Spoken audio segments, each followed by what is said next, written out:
Intahe Ngirakamaro TV.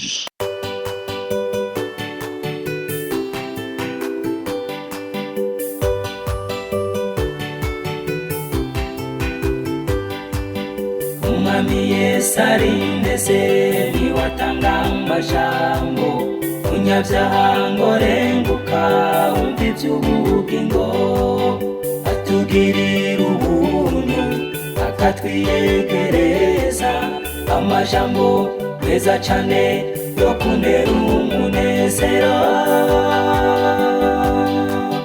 niyo meza ndayakunda ntahatanezera. Ndongeye kugaruka bakunzi b'Intahe Ngirakamaro mu gice kigira 8 ca mukristokazi, no kuvuga c'ingenzi igira kabiri. Reka dusenge ce dukomeza. Mwami Yesu, turagushimiye turagukengurukiye n'ubu nubane natwe muri urukurikirane rw'igitabo cawe kitumenyesha ivy'urugendo. Uzobane natwe, uzotugire neza mu izina ryawe gira Kristo Yesu. Dukomeze duhereye aho twari tugejeje, twari tukiri mu nzu kwa musobanuzi yari kagenda bigisha ibintu bigiye bitandukanye. Twari tugeze twari duhejeje aho yaberetse cya kigeranyo c'inyamanza yagaragaye iri kigivyo kurya bitari vyiza. Iyo nyamanza ikagereranywa n'abantu bameze nk'abakunda Imana ariko iyo bari bonyene bagakora ibyaha ku rwego rwo hejuru. Nuko rero aho batahiye mu gihe bari bagitegereje gufungura, mukristo akazingo yasabye musobanuzi kubereka ibindi bintu byo bagirira umumaro. Musobanuzi ababwira ati burya aha rero twatangurure urukurikirane rw'imigani yagiye abacira. Ndagenda aho Yesu agenda mpa kugira icyo nsobanura ndagisobanura, aho ntagira icyo mvuze namwe Kristo Yesu kumbure azobaha kubitahura umwe wese bivanye n'ingaburo akeneye. Musobanuzi arababwira ati burya uko ingurube ibyibushe ni nako ikunda ugondo. Aha ndiko ndagenda uko hari ibyo ngenda mpindura nk'iriko ndabisoma kugira ngo birusheho gutahurika mu Kirundi. Urugondo mu Kinyarwanda banditse ngo isayo. Kandi uko ikimasa kibyibushe ni nako kijana mwigurira. Ibi urumva aka kagani urumva sindagasibuye mugabo bisobanura ko uko igitungwa kibyibuha cyane ni nako abayangayanga baba bari tayari nabo. ngo nutyara canke uwukariha mu gukora ibiteye isoni niko nawe arushaho gutegekwa n'icaha. Ubu wari umugani nk'uko ngo ingurube ivyibushe ari nako ikunda, uko ugenda ivyibuha nikigenda ikunda ugondo, kandi nk'uko igitungwa uko kirushaho kuvyibuha ariko kirushaho kwerekana ko gikeneye kuja ku isoko, burya ngo ni nako ngo kariha mu byo gukora ibiteye isoni ni nako ngo arushaho gutegekwa n'icaha. Ubundi mugani, abagore bakunda kugaragara neza kandi bashajije, ariko ni byiza kuri bo gusazisha ibifite agaciro mu maso y'Imana. Ubu n'undi mugarani ariko sobanutse ko ni ijambo ry'Imana rero bivuga hariya muri Petero. Twari tuvuze ko ariko byanditswe mu cete ca mbere Paulo yandikiye Timoteyo igice kigira 2 guhera ku murongo wa 9 gushika ku 10, no mu cete ca mbere Petero yanditse igice ca 3 uhereye ku murongo wa 3 ukageza ku wa 5, ucubona ayo majambo yuko ari yari ko abagore bakwiye gushazisha cyane gushaza ko ku mutima ariko ku giciro mu nyonga z'Imana. Ugushaza ko ku mubiri ni sawa, ni sawa nta kibazo, ariko ko gushaza mu buryo bw'impwemu navyo arivyo vy'igiciro kinini. Kadukomeze. Musobanuzi yarongera aca imigani ngo biroroshe kurara ijoro rimwe cangwa abiri aho kumara umwaka wose wicaye. Uyu n'umugani nawo ngo biroroshe kurara ijoro rimwe cangwa abiri aho kumara umwaka wose wicaye. Nyine ko ivyo bintu bitandukanye.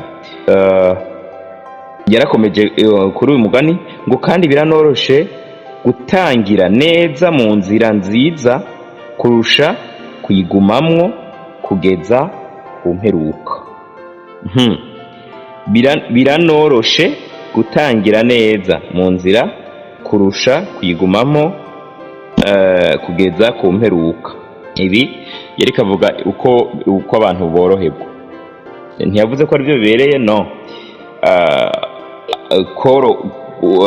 Umuntu gukora ibyiza mu ntango biroroha, ariko kuzobikomeza umuntu, kuzobikomeza mu rugendo rwe rwose biraguma, ariko nivyo bikwiriye kandi nk'itegeko. Mbere biba byiza iyo umuntu asozereye neza gusumba uko yatanguye. Mu gihe yatanguye neza agasozera nabi biba bibi cane.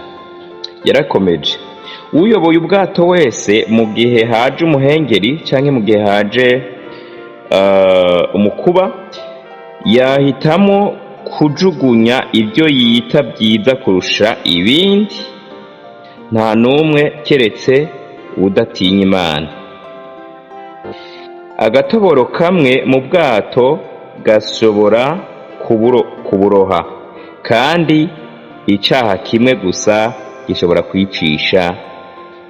Aha murabyumva. Umuntu ariko aratwara ubwato hako asoma nturi afuma yemera ibyo afisemwo byose akabiroha mu nyanja kugira ngo arabe ingene arokoka. Ni bya bindi kandi nabwira ko ubugingo burazimbye gusumba ivy'abatunzi, no ku Mana nuko nyene ishaka umuntu gusumba ibintu. Yesu atweze kandi adufashe, kandi nanje anyeze kandi amfashe. Aha rero yari karavuga ati nk'uko kandi ubwato agatoboro gatoya gashobora gutuma bwibira, ni nako n'icyaha kimwe cyaha kimwe gusa gishobora gutuma umuntu aja muri Gehinomu. Ibyo turashobora kubisoma muri Matayo igice cya 16 umurongo 26, aho Yesu yari karavuga ati mbega umuntu vyomumara iki harya yungutse ibyo mw'isi byose ariko agahomba ubugingo. Rero ubugingo burazimbye kandi icyaha kimwe conyene kirashobora kubwonona. Nico gituma duhanura abantu kugenda batunganya ingeso zabo. Ni bya bindi mperuka kubigisha ubushize muri cya cigwa nise ingaruka mbi y'icyaha kitihanywe, cyari kigizwe n'ibice bibiri. Reka dukomeze. Uwundi mugani, uwibagiye inshuti yiwe aba yibereye umuhemu, ariko uwibagira uwamucumbikiye cyangwa uwamuhaye indaro akamukiza aba yiciriyeho iteka, aba yishize mu gutsindwa n'urubanza. Ndasubiramwo, ubu n'umugani, uwibagiye inshuti yiwe aba yibereye umuhemu, ariko uwibagira uwamucunguye akamukiza umwansi aba yishize mu gutsindwa n'urubanza. Undi mugani, uba mu caha akibwira ko azobona umunezero asa na wa wundi utera urukungu akibwira ko azahunika impeke mu mutima we. Urukungu twebwe ni ca kindi twita intuzeya, urwamfu. Ni twita urwamfu. Ngo mu caha akibwira ko azobona umunezero asa na wa wundi yotera urwamfu ariko akibwira ko azimbura byinshi, ko azimbura impeke cyangwa zimbura uburo mu kigega ciwe. Murazi yuko na Bibiliya ivuga ngo nta mahoro ku munyavyaha. Ivyo turashobora kubisoma muri Yesaya 48:22 canke muri Yesaya 57:21, kandi n'indi mirongo myinshi irerekana ko uwurima icyaha zimbura urupfu. Ingero y'icyaha n'urupfu Pawulo yarabivuze. Kandi hari uwavugishwa n'Imana yageze kuvuga ngo uwurimye umuyaga yimbura agashururu. Musobanuzi hagereranywa na mpwemu yera canke hagereranywa n'umuvugabutumwa kuri wewe. Arakomeza abwira ingenzi nkuko ndiko ndababwira, kandi ndababwira nibwira mubona na jewe ndi mugenzi wanyu. Arakomeza imigani avuga ati, niba umuntu ashaka kubaho mukuri agomba gutekereza ku munsi wiwe wa nyuma. Imana yarabivuze, iravuga ngo abantu babaye abanyabwenge, baramutse babaye abanyabwenge bo kwibagije ku iherezo ryabo. Ibyo turabisoma mu gusubira mu Byagezwe igice cya 32:29. Na Dawidi yarasenze abwira Imana ngo Mana utwigishe guharura imyaka yacu kugira ngo bitume imitima yacu icika y'abanyabwenge.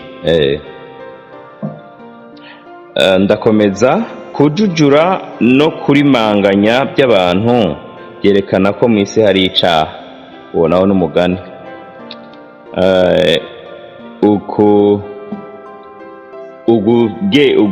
Ukujujura no kurimanganya kw'abantu ni ikimenyetso ko mu isi hari icaha.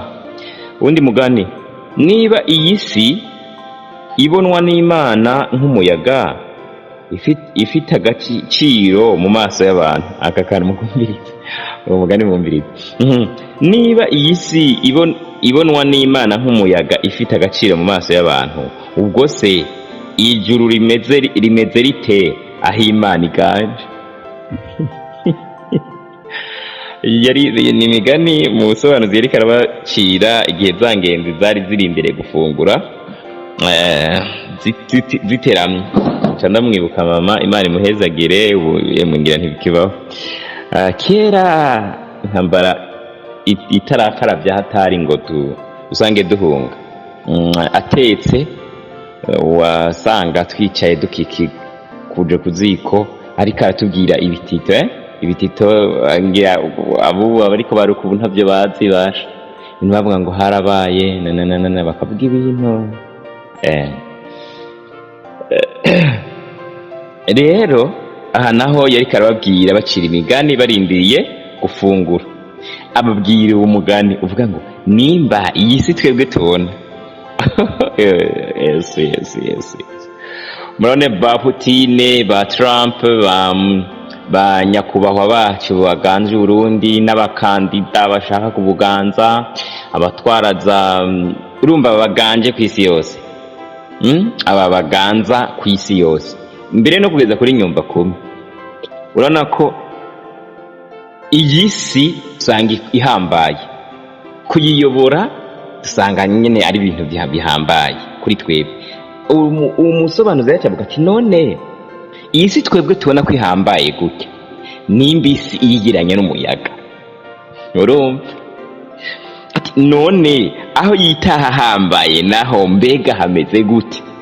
Nimba iby'Imana igeranye n'umuyaga, igeranye n'ibintu bifite agaciro gato, twebwe tubyita ibihambaye. Ati none ibyo yita ibihambaye nabyo mbega bimeze bite? Uwo mugani urumva wigisha umuntu ko kwiye gukunda Imana kuruta ibindi bintu byose. Ca nibuka ijambo ry'Imana riri muri Bibiliya rivuga ngo haleluya, rivuga ngo ibyo amaso atigeze abona, sifa kwa Mungu, ibyo ugutwi kutigeze kumva. Umviza kandi kana ibitigeze byinjira mu bwenge bwa kiremwa muntu, ngo ni by'Imana yateguriye abayikunda. Yo Mana uzonke kugera iwawe. Yesu nashimwe. Umviriza abasha ibyo utigeze ubona, ibyo utigeze ibitigeze byinjira mu bwenge bwa kiremwa muntu n'ivy'Imana yabikiye abayikunda. Haleluya. Nibuka intahe y'umuntu umwe narigeze gutumako igitabo kivuga ibya wa muhanuzikazi Mariyamu w'Ikabera, wa munyamurenge ariko yavuye mu Rwanda muri les années 96. Narigeze ibitabo vyiwe biradandazwa i Bukavu, narigeze kugitumako inondi nashaka naco nzokibasomere nk'uku. Narigeze no kubasangiza ama groupe intahe ziwe zizagiye bimuranga bisingangwa intahe n'ababanye nawe. Donc narigeze kuba rero gitabo narigeze kugitumako, ariko wakinzaniye bakimwamburiye ku mupaka hamwe n'utundi yari afise muri utu duhugu twacu two muri Afrika, ko usanga kenshi ku ma frontière abantu bahakorera kenshi ari abantu bakunda ruswa cyatari bakunda kwambura abantu. Narababaye cyane ariko nta kundi. Imana imbabarire mvuze ngo nta kundi, ukundi kurahari igihe kizogera ngura ikindi ntacyo. Ibukavu nubwo je ntaragerayo sinzobura abajayo nzogituma, abandi murashobora kugituma, kandi hariho n'undi nari nagitumiye aragifise ndi Burundi arashobora kuzokintiza ninagerayo. Rero nibutse umuntu umwe mu basengera kwa Mariyamu, natewe inkuru ko yageze muri Etats-Unis, Imana ari mutumyeyo ngo agezeyo ngo abona amazu meza, abona muri Etats-Unis hateye igomwe, ngo acagira ngo yumva aranezerewe, ngira yavuga ngo haleluya sinzi ngo yaje Imana atubwira ngo ndarishyitsemo. Imana iri mu ijuru irarakaye kubahuka kagereranya Amerika n'ubwami bwayo. Iki ituma intumwa yihuta Ikabera ati mutume ko wa muntu nimba ngira aje aranyaruka yarazi ngira ngo bagomba bamwongera ikiringo cyo kwibera muri iryo isi juru. Ashitse urumva ko acashika avuga aje yabonye ko ari gitangaza ko Imana ikwiye amashimwe, kwa kunda abantu bakunda gutanga amashimwe kubera y'umurengera asumba yabigeze gutanga yandi kubera barose visa yo muri Amerika no muri Canada, bera abandi bakigira impunzi kugira baje kubayo. Rero acashika atanga ayo makuru ati hewe ati Imana ikagutera iteka ikagutumayo ukaca ugenda kuyitukisha. Ziriya nzu wabonye muri Amerika bafashe utwondo bagaterateranya bagafata ubusima bagaterateranya bagafata utubuye n'udusafari bagaterateranya, nibyo wagereranije n'ijuru ry'Imana Imana ituyemo? Atumva umva mwijuru niyo hoba yo twarete ntiyongana na ziriya nzu wabonye muri Amerika. Ijuru rirahenze rirazimbye rirarenze, ntizonganywa na buriya buzu bwubatswe n'abana b'abantu. Mwisi hari miji, hari Dubai, hari Qatar, hari n'ahandi henshi heza. Ariko bagenzi banje, mbega aho abantu bashobora kuba bita Imana ihageranya n'umuyaga, aho mubona ko harenze mwijuru yita Imana ko harenze, naho hameze gute? Rero Imana idufashe tuzo tugereyo. Sobanuzi yarakomeje n'undi mugani ati nimba tubabazwa no kubura ubu buzima bwuzuye imibabaro n'amagorwa menshi, ubwo se uburi imbere bumeze bute? Neze ko nakamakumvise. Nimba tubabazwa niyo tubuze ubu buzima kandi bwuzuye imibabaro n'amagorwa, uburi imbere bwo butarimwe imibabaro n'amagorwa bwo bumeze bute? Kukabasha ntidukwiye guharanira ubwo bugingo. Kubujamo ntibigoye, ni uko wizera umwami Yesu, niwamara kumwizera ugacohora umwumvira. Ikigaragaza ko umwumvira ni uko wirinda ibyaha, kandi iyo usanze waguye mu byaha naho ukavyihana, ukaba witeguye gukorera Imana mu vy'iko ugomba mu byose. Nivyo bigereranya byerekana ko uri umukandida wo kuzobayo. Dukomeze. Ntawe utarata ubwiza bw'abantu, ariko ninde utangazwa nuko bikwiye nuko bikwiye n'ubwiza bw'Imana. Turakomeza. Uko kenshi turya tugasigaza niki cyubahiro n'ukuri bisaze isi yose. Ndakomeza. Musobanuzi amaze kuvuga ibyo yongera kubajana mu busitani abereka igiti cyaboze. Aka kantu nako mukumve nako karanyigishije. Musobanuzi amaze kuvuga ibyo yongera kubajana mu busitani abereka igiti cyaboze maze umutima ukavamo, ariko nyamara cari kigikura kandi gitoshe. Ibi birabaho, hari ubwoko bw'ibiti usanga indani byaraboze, umutima waraboze, kiya gitimatima c'indani ariko kikaguma gikura. Mbabazi yaciye atangara ati ibi ni biki? Musobanuzi ati iki giti gifise umubiri mwiza ariko imbere caraboze, ni ishusho y'abantu baboneka mu busitani bw'Imana mu kanwa ariko ntacyo bayikorera. Baratoshe ariko mu mitima yabo buzuye umara bw'ikibiriti ca Satani. Uyu mugani nawo ntiyaza ko muwumva, urasobanutse no kubyo twigishije mu gice c'indwi. Ego igiti kitama cyose nurumva nyene biragoye. Mu rusengero ushobora kubona abakobwa beza bambaye neza, abagore beza bambaye neza, abapapa beza bambaye neza, abasore beza bambaye neza, ariko batagira ivyamwa, bageranwa n'icyo giti caboze indani ariko inyuma kigitoshe. Bico rero kuko Imana ikeneye umutima gusumba uko ikeneye housing, uko ikeneye inyuma, niko uco byumva nawe. Dukomeze.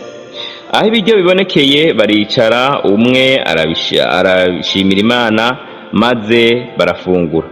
Nk'uko byari akamenyero, musobanuzi yakira abantu ku meza. Abaririmbyi batangura kuririmba, maze wari ufite akajwi keza aratera agira ati: Yesu umwungere mwiza w'imikumbi ihiriwe, ntihabaho amapfa. Munsi y'inkoni yawe yera uyobora intambwe zanje hafi y'amazi adasuma. Buri munsi ni wewe ukomeza umutima wanje mu buntu bwawe buhebuje. Mu nzira zawe zo gukiranuka kubw'urukundo rw'izina ryawe uranyobora mwami. Izi ni za ndirimbo ziba zimeze nk'izo Dawidi yakunda kuririmba mu mazaburi. Indirimbo zirangiye, musobanuzi abaza mu Kristokazi ikintu camuteye gutangira urugendo. Uwundi aramusubiza ati: mbere na mbere kubura umugabo wanje byanteye agahinda kanini cyane, ariko ibyo bikaba ari ibiva mu rukundo rwa kamere muntu. Nongeye no kwibuka agahinda n'urugendo umugabo wanje yagize n'ukuntu namumereye nabi, maze numva ntaye umutwe ku buryo nari no kwijugunya mu ruzi. Muri icyo gihe kandi naje kugira inzozi maze zinyereka ukuntu amerewe neza. Byongeye kandi nabonye urwandiko rw'umwami rutumira muri icyo gihugu ciwe ngo nze tubane. Izo nzozi n'ubwo rwandiko nibyo byanshize mu nzira ndagenda. Musobanuza atari ko se nta mbogamizi n'imwe wagize utarabya iwawe? Mu Kristokazi ati cyane. Mukabwoba twari duturanye, akaba agira icyo apfana na wa mugabo woshaga umugabo wanjye ngo asubire inyuma ataribwa n'intare. Niwe wanyiheraga iryinyo ngo ntangiye umushinga w'ubwihebe, ntakatagize ngo amvane kuyizima.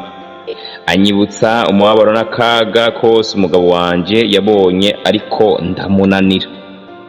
Nyamara abagabo babiri b'abagome nabonye mu nzozi bagambanaga ukuntu bantesha urugendo, nibo banteye ubwoba bwinshi. Na n'ubu ndibuka izo nzozi zigatuma abo duhura bose mbakemanga, ngatinya ko bangirira nabi bakaba bantesha inzira yanjye. nagira ngo nkubwire kandi databuja, nubwo ntifuza ko bimenywa na bose, ko hagati y'iyi nzira ko hagati y'iyi nzu n'irembo twinjiranyemo twahaterewe bibabaje cyane n'abagabo babiri, ku buryo twagombye gutabaza, kandi abo bagabo basaga n'abo nari narabonye mu nzozi. ibi ni bifite igisobanuro cya kwa kuntu bishika ibigabo by'ibipagani cyangwa abasore bakagomba kugirira nabi mu buryo bw'ubusambanyi umukristo kazi ari mu rugendo. Ariko ibyo biba ari ibintu bitaba bishimishije kuvuga. Nicyo gituma mwumva umukristo kazi yavuze ati ntabwo ngomba kumenywa na bose. Musobanuzi ati uwatangiye kandi uzarangiza neza urugendo rwawe. Noneho umusobanuzi areba Mbabazi niko kumubaza ati wowe niki cakuzanye hano? Mbabazi arahinduka, ahinda umushyitsi, maze amara akanya atavuga. Umusobanuzi ati witinya, ahubwo emera kandi umbwira icyo utekereza. Mbabazi ati mu by'ukuri databuja, akamenyero gake niko gatuma ntavuga. Sinavuga ibyo kubonekerwa cyangwa iby'inzozi, kuko ntabigize nka mushuti wanjye mu Kristo kazi. Emwe sinzi no kwanga ikibi cyo kutumvira inama z'ababyeyi. Uyu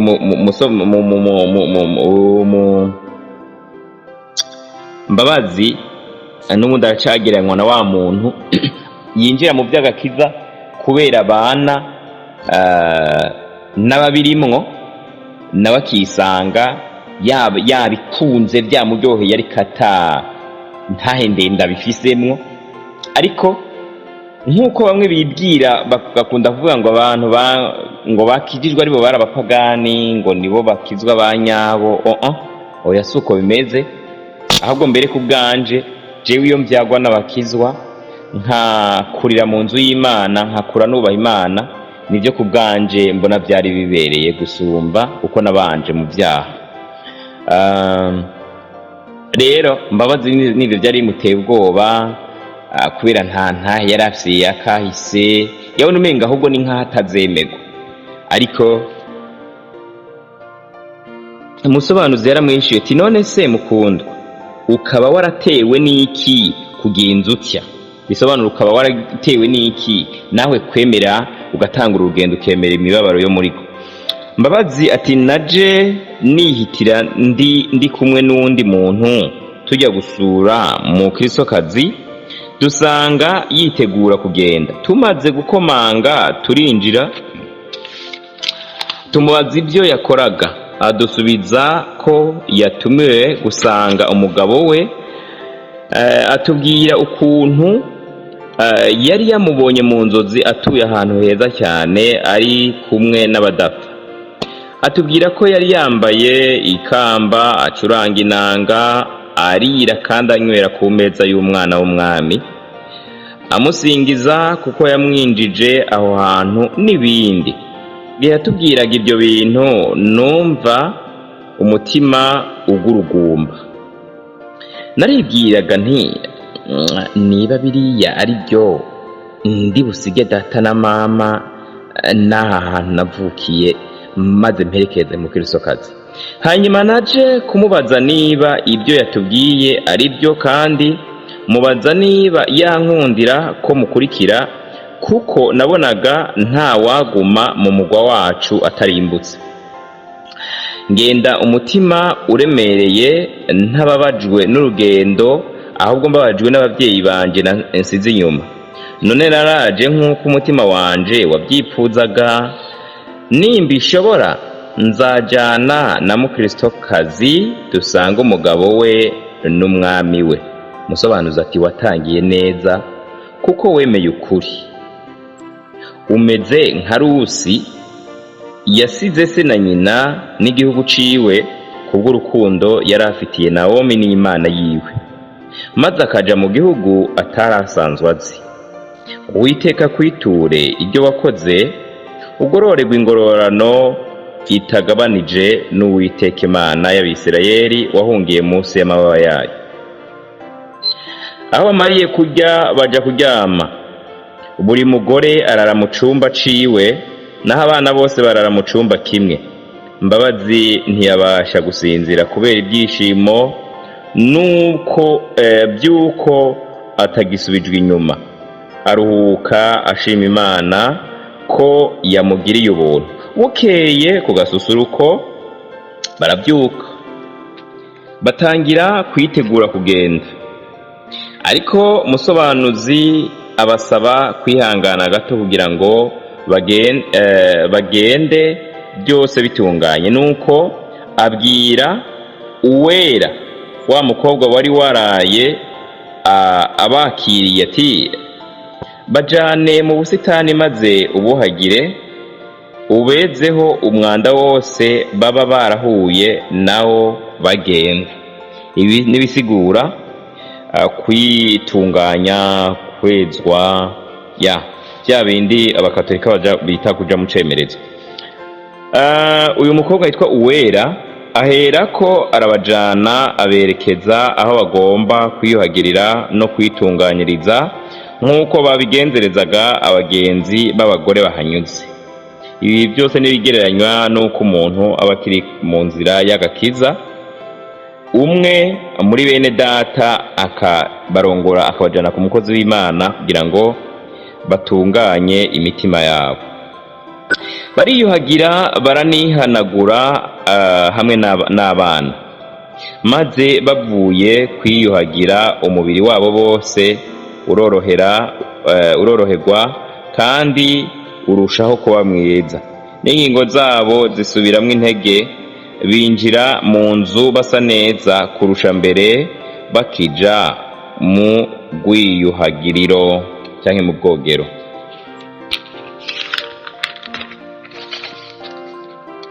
Umusobanuzi abafata ibiganza arababwira ati murasa n'izuba rya Kiberinka.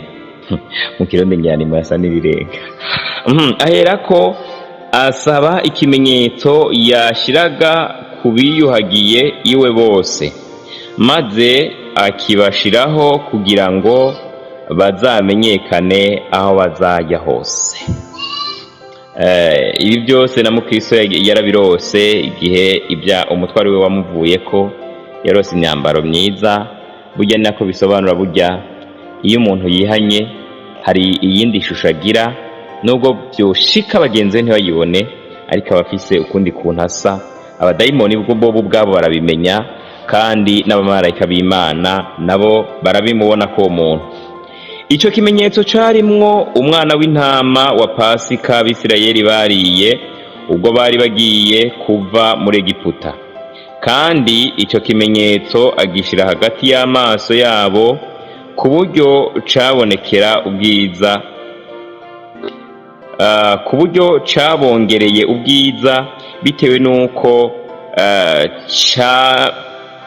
shariza uruhanga, maze rukarushaho gusa n'urw'abamarayika. Musobanuza abwira wa mukobwa wari ushinzwe abo bagore ati ija mu cumba c'imyambaro maze uzanemwo iy'abagenzi canke iy'abantu bari mu rugendo. Aragenda azana imyambaro yera ayimushira imbere, naho uwundi ati yibambike. Yari afite utudodo, yari ifite iyo myambaro yari ifite utunyuzi cyangwa utudodo tworoheye tw'umweru utagira ikizinga. Abo bagore bamaze gutakwa batyo cyangwa gusharizwa batyo, umwe agatinya uwundi kubera ukuntu yamubonana icubahiro, akabona murenze. Umwe ati ariko urandusha ubwiza. Uwundi ati umuntu yahogira yasamarira kukwirebera gusa. Uko niko babonana, umwe wese aravye uwundi. Abana nabo bari batangaye kubera ukuntu bari bambitswe. Musobanuzi, ibi byose nibigaragaza iyo umuntu akuwe kw'ivyaha aca asigara asa neza. Nca ndavyibuka iwacu, niraza ko niwanye ariko vyari bimeze kenshi mu minsi ya mbere yo gukizwa. Umuntu yakijijwe kubera ukuntu aca asa neza, n'imyambaro ikamubera, bagira ngo abakizwa ngo barahemba. Bari kwikanisa aho baca bagira ngo bariko bagabura amahera, baba bariko barabahemba. Ko n'ubwiza bw'Imana buba buturutse ku kwihana no guharikwa. Umusobanuzi aherako ahamagara umwe mu bakozi biwe yitwa Ruzirabwoba, maze amutegeka gufata inkoni, inkofero n'icuma n'inkinzo byiwe, ati umperekereza aba bakobwa maze ubageze ku ngoro yitwa Inyumba Nziza, kuko ariho bagomba kuruhukira. Uyu Ruzirabwoba sinzi uko we ushobora kumuhishurirwa, ariko hariho mu bice biri imbere aho ndamubonye nasanze ku ruhande rumwe ashobora kugereranywa n'umuvugabutumwa, uko afasha umuntu mu rugendo akamwinega. Kwa kundi bishika ugasanga umuntu yitwa ngo n'umuvyeyi wa naka mu vy'impemu, akagenda amufasha mu bimugo yagenda aramuremesha. Ariko sinobora no kubigereranya kandi n'umumarayika w'Imana. Ruzirabwoba afata ibigwanisho vyiwe maze abaja imbere. Nuko musobanuzi arababwira ati Imana ibafashe. Abari aho mu rugo bose babifuriza urugendo ruhire, bahera ko bakomeza urugendo rwabo baririmba bati, Mwami, kuri iyi si hose urahareba kandi ukarinda intama zawe, kandi nk'umubyeyi mwiza uziyoborana urukundo. Umwuka wawe niwe uzahura kugira ngo agaburire abagaragu bawe, kandi abatunganyiriza inzira aho uba wasutse ubugwaneza bwinshi. Iyo hagize icyago gitera, imbaraga zawe zirankingira, kandi amasezerano ahumuriza abera umutima wabo umugabane mwiza. Mbega amahoro mwungeri mwiza nk'ayo dufise ubu, mu nzira ija mu bwiza budashira, tuyikomejemwo dushikamye. Amen. Naha iki gice ndagisoreje, tuzokomeza no ku gice c'icenda aho tuzobona uko umwe Ruzirabwoba yaherekeje ingenzi. Nagereranije mu Ruzirabwoba n'umuvugabutumwa yiyemeza, amaze kubona abatanguye urugendo ko yiyemeza kuzogenda baremesha inzira yose, kuzogenda ababa hafi mu bizoba bibagoye, kandi koko biba bikenewe cyane ko utanguye urugendo aronka umufasha kurukomeza, agenda aramusobanurira. Ariko kandi ndabigereranya n'umumarayika w'Imana, nk'uko ijambo ry'Imana rivuga ngo amarayika buhoraho basagaje impande zose z'abantu bubaha Imana. Imana ribahezagire, mukomeze kudusengera, mukomeze gusengera intahe ngirakamaro.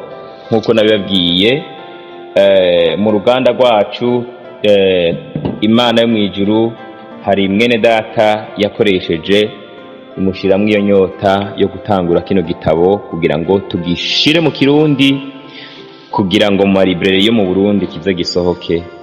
Murashishikara kubidusengeramwo, gisohotse ntimuzobiyoberwa. Bizosaba igihe kuko bizosaba ko tugikosora, bibaye ngombwa tukaza turashiramwo udukomantere tugufi nk'utu nagiye nshiramwo kugira ngo kirusheho gusobanuka. Imana yo mu ijuru ibahezagire kandi